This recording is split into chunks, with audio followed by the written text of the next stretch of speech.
លោក Zelensky បានលើកឡើងថាប្រទេសចិនព្រមមានរុស្ស៊ីមិនឲ្យប្រើប្រាស់អាវុធនុយក្លេអ៊ែរនោះទេ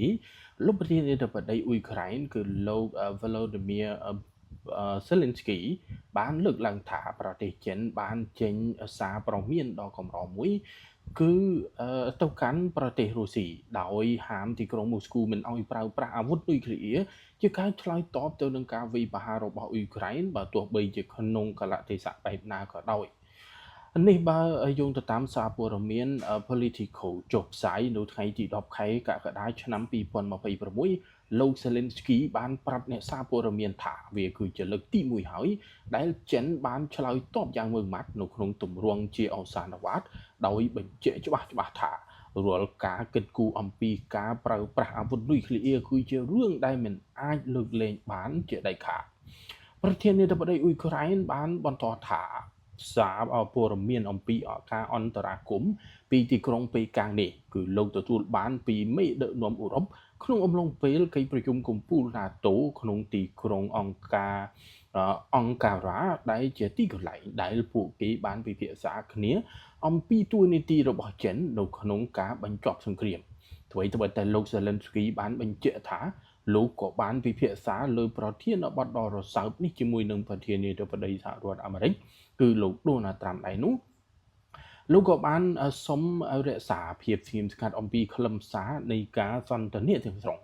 ក៏ឡោះមកគេតែងតែឮសូរសម្រ័យពីសំណាក់អ្នកនយោបាយរុស្ស៊ីខ្លះដែលជំរុញឲ្យប្រធានាធិបតី Vladimir Putin ប្រើប្រាស់អាវុធនុយក្លេអ៊ែរដើម្បីបង្ខំឲ្យអ៊ុយក្រែនព្រមចុះហត្ថលេខាលើកិច្ចព្រមព្រៀងសន្តិភាពដោយជាករណីលោក Vigo Peiro សមាជិកសភានៅក្នុងទីក្រុង Saint Petersburg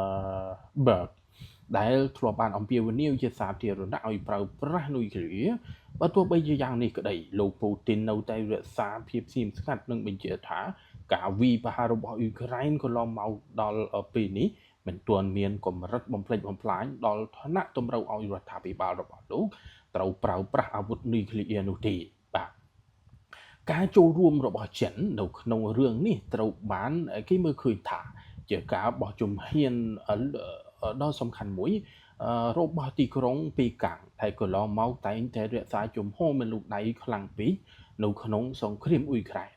ការព្រមានដាក់ជាអសានវត្តពីសំណាក់ចិនមិនត្រឹមតែជួយកាត់បន្ថយហានិភ័យនៃសង្គ្រាមនុយក្លេអ៊ែរតែប៉ុណ្ណោះទេប៉ុន្តែវាក៏បង្ហាញអំពីឥទ្ធិពលដែលចិននៅតែមានលើរុស្ស៊ីក្នុងនាមជាដៃគូយុទ្ធសាស្ត្រដ៏ជិតស្និទ្ធ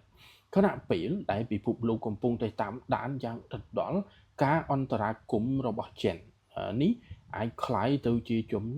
ណុចរបត់មួយដែលរាក់រៀងមិនឲ្យចំនួនដែលកំពុងតែក្តៅគគុកនេះឈានទៅរកអន្តរាយដ៏អាក្រក់បំផុតសម្រាប់មនុស្សជាតិនិយាយសារព័ត៌មានដែលខ្ញុំដកស្រង់ចេញពីកម្ពុជាថ្មី International បាទអញ្ចឹងព័ត៌មាននេះយើងបញ្ចប់ត្រឹមប៉ុណ្្នឹងហើយយើងនឹងជួបគ្នា